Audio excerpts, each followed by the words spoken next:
कपडा घालतो.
आम्ही एक धान शेतकरी असून मार्केट फेडरेशन आदिवासी सोसायटीच्या माध्यमातून धान खरीदला जातो.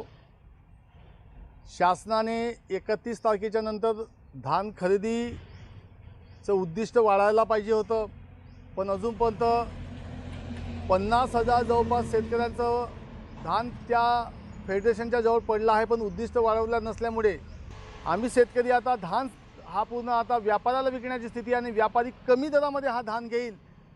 जो लागत आहे तोही निघणार नाही. मुलांचं लग्न आहे, शिक्षण आहे, कपडे आहेत, उन्हाळा आहे, सर्व गोष्टीकडे धान शेतकऱ्याकडे दुर्लक्ष करण्याचं काम हा शासन करतो आहे. कदाचित मराठवाड्यात आत्महत्या सुरू झाल्या होत्या, ह्या पूर्व विदर्भात धान शेतकऱ्यांना करण्यासाठी शासन हा कटिबद्ध आहे की त्यांचा हा प्लॅन आहे असं मला कळत नाही. शासनाने लगेच आमचा उद्दिष्ट वाढवून द्यावा. ते 50,000 शेतकरी जे प्रतीक्षेत आहेत त्यांना तो धान शासनाने घ्यावा अशी आपणास विनंती आहे. आज शेवटचा दिवस असून उद्दिष्ट वाढते की नाही, शासन वाढवते की नाही, कुठल्याच प्रकारचं GR शासनाने पाठवला नाही.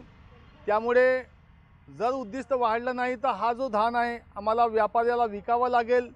नुकसान जे होणार आहे ते सर्व आम्हाला भोगावं लागणार आहे आणि त्याच्यासाठी शासन हा जबाबदार आहे.